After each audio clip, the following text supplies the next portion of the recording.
रात को अचानक खट्टा खाने राधिका वाले मौसी को चुड़ैल। किचन से कुछ गिरने की आवाज आई।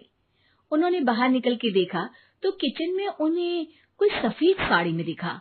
वो चीख पड़ी, हे भगवान, आलतू जलाल तू आई भला को टाल तू, आलतू जलाल तू आई भला को टाल तू।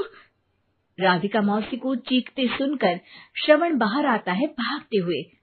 अरे माँ, क्या हुआ? क्या देख लिया? दादी माँ आ गई क्या सपने में? अरे बेटा, रसोड़े में देख तो कौन है? श्रवण रसोई में झांक कर देखता है और उसे कोई नहीं दिखता अंदर। अब रसोड़े में तो कोई नहीं है माँ। कोई सफेद साड़ी में नहीं है क्या? नहीं माँ, कोई भी नहीं है। चिल्लम चिल्ली की आवाज सुनकर काजल भी वहां आ जाती है। अब क्या हो गया माँ जी? अरे बेटा, रसोड़े में एक चुड़ैल थी सफेद साड़ी में। अरे क्या कर रही थी वो अंदर? अरे बताया नहीं, कल आएगी ना तो पूछ लूंगी। चुड़ैल जी, आपका क्या प्लान है? माँ जी, रात बहुत हो गई है, आपने कोई बुरा सपना देखा होगा, चलिए सो जाइए। राधिका मौसी सोने तो चली जाती है, पर उनको रात भर नींद ही नहीं आती। वो कुछ भी उलझुल बातें सोचने लगती है। कहीं चुड़ैल की वजह से तो घर में टेंशन नहीं हो रहा, कहीं उसी की वजह से तो वो दादी नहीं बन पा रही। सुबह जब राधिका मौसी रसोड़े में छानबीन करती है तो पाती है कि नींबू का अचार गायब है। चुड़ैल नींबू का अचार ले गई, मुझे तो ठीक नहीं लग रहा कुछ। चुड़ैल को भी पता है कि जिंदगी का असली मजा तो खट्टे में ही है। राधिका मौसी झट से श्रवण को फोन कर देती है। बेटा, मुझे समस्या समझ में आ गई है, हमें एक तांत्रिक की जरूरत है। अरे क्या बोल रही हो माँ, तांत्रिक की क्या जरूरत है? आप पूजा पाठ तो कर ही रही हो ना। आलतू जलालतू मंत्र सारे फालतू जैसे कुछ मंत्र पढ़ो, चली जाएगी अपने आप चुड़ैल। अरे नहीं बेटा, कभी चुड़ैल को कम नहीं समझते। अरे तुझे पता भी नहीं चलेगा कि कभी वो छल करके काजल की जगह घर की बहू खुद बन जाएगी। क्या माँ, कुछ भी बोल रही हो? कहाँ काजल और कहाँ चुड़ैल? वैसे एक बात बताओ, काजल को अगर गाने के लिए बोल देना तो चुड़ैल काजल की आवाज सुनकर घर तो क्या, धरती लोग छोड़कर चली जाएगी। तुम ना पढ़े लिखे बच्चे हर चीज को मजाक समझते हो। तुम रहने दो, मैं खुद ही तांत्रिक को बुला लेती हूँ। अच्छा सुन, शाम को इमली लेके आना। क्या है कि चटनी खाए बहुत दिन हो गए है ना। नहीं माँ, इमली तांत्रिक से ही मंगवा लो ना, आटा वगैरह भी उसी से पिसवा लेना। देखो मुझे काम करना है। श्रवण रात को कई तरह की सब्जियों के साथ माँ के कहने पे चटनी के लिए इमली भी ले आया था, लेकिन राधिका मौसी के दिमाग में अलग ही फिल्म चल रही थी। उन्हें अब सिर्फ शक ही नहीं यकीन होने लगा था कि शायद चुड़ैल ने श्रवण पर अपना जाल बिछा दिया था, जिस वजह से श्रवण उनकी बात ही नहीं मान रहा था। पर कोई नहीं, आने वाली रात में राधिका मौसी खुद तैयार हो गई चुड़ैल को पकड़ने के लिए। रुद्राक्ष की माला, तुलसी का पत्ता, हनुमान चालीसा सब हाथ के पास ही था, बस चुड़ैल का इंतजार था।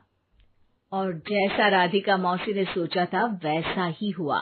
वो चुड़ैल उस रात भी आई, पर वो राधिका मौसी से तेज निकली और राधिका मौसी के उससे पकड़ने के पहले ही वो भाग खड़ी हुई। जरूर बहू पे साया है उस चुड़ैल का, तभी तो श्रवण के कमरे में गई है। और अगली सुबह राधिका मौसी पिछली रात हुए हमले में किन चीजों का नुकसान हुआ उसका हिसाब लगा रही थी। उनके खेमे से एक आम के अचार की शीशी भी गायब हो चुकी थी और वो इमली भी जो कल श्रवण लेकर आया था। राधिका मौसी इस बारे में सोच ही रही थी कि श्रवण जल्दी से रसोड़े में आकर दवाइयों की पोटली ढूंढने लगता है। अरे बेटा, क्या घबराहट हो रही है उसे? हे भगवान, मैंने पहले ही कहा था कि तांत्रिक को बुला लेते हैं, पर नहीं, अब देखो उस चुड़ैल ने काजल को अपने वश में करना शुरू भी कर दिया है। हालांकि श्रवण भूतों में विश्वास नहीं करता था, पर अब वो भी डर जाता है और राजी हो जाता है एक तांत्रिक को बुलाने के लिए। कुछ ही घंटों में तांत्रिक आ जाते हैं और राधिका मौसी तांत्रिक जी को सब बता देती है।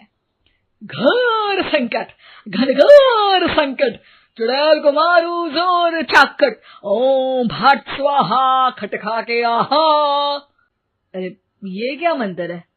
मेरे खुद के ओरिजिनल मंत्र है, कल रात को ही लिखे हैं, अच्छे लगे तो दाद चाहूंगा। एक और मंत्र सुनो, अर्ज किया है आब्राकडाब्रा दिल्ली बम्बई आगरा, चंदा मामा सोवरले सुरन मामू जारा। ये मंत्र है? अरे कोई 40 वालीसा पढ़ो ना। वक्त कम है, 40 नहीं पड़ेंगे, 20-25 में काम चलाना पड़ेगा। अलग निरंजन जाके लंदन, मुफ्त का मंजान घिस मेरे नंदन। अरे जल्दी करो तांत्रिक जी, जल्दी करो। तांत्रिक अपने उल झलूल मंत्र पढ़ने लगता है। श्रवण को तांत्रिक पे शक होता है। वो अपने एक डॉक्टर दोस्त को कॉल कर देता है ताकि कोई अनहोनी हो तो इमरजेंसी में चीजें मैनेज हो जाए। तांत्रिक धुनी रमाता है, जिसकी वजह से कमरे में काफी धुआं हो जाता है और जिसकी वजह से बहू की घबराहट बढ़ जाती है। अब भागेगी चुड़ैल। हाँ। बहू खांसते हुए धुएं से बचने के लिए बाहर चली जाती है। अरे भाग रही है, भाग रही है। पीछे पीछे श्रवण भी जाता है। बहू एक सोफे पर बैठ जाती है। तभी डॉक्टर दोस्त आ जाते हैं और श्रवण को पानी लाने के लिए कहते हैं। थोड़े चेकअप के बाद डॉक्टर कहते हैं, मेरे हिसाब से जाप का काम पूरा हो गया है। क्या मतलब? अरे कुछ भी नहीं माँ, कोई चुड़ैल नहीं है, खुशखबरी है, अब दादी बनने वाली है। मगर वो सब अचार के डब्बे। श्रवण दोनों अचार के डब्बे अपनी माँ को दिखाता है, जो कि उनके बिस्तर के नीचे छुपे हुए थे। आपने सही बोला था माँ, वो चुड़ैल काजल ही थी जो खट्टा खा रही थी। हमें कल ही पता चला, पर हमने आपको ये तांत्रिक वाला काम करने दिया ताकि आपको भरोसा हो जाए कि भूत वगैरह कुछ होता ही नहीं। अच्छा अच्छा, ये तो बड़ी खुशी की बात है, पर बेटा मुझे एक झाड़ू तो ला दे। क्यों माँ? ये तांत्रिक का भूत उतारती हूँ मैं। अब तांत्रिक राधा मौसी के डर से घर से भाग निकलता है और राधा मौसी उसके पीछे भागती है। अरे संकट ये घनघोर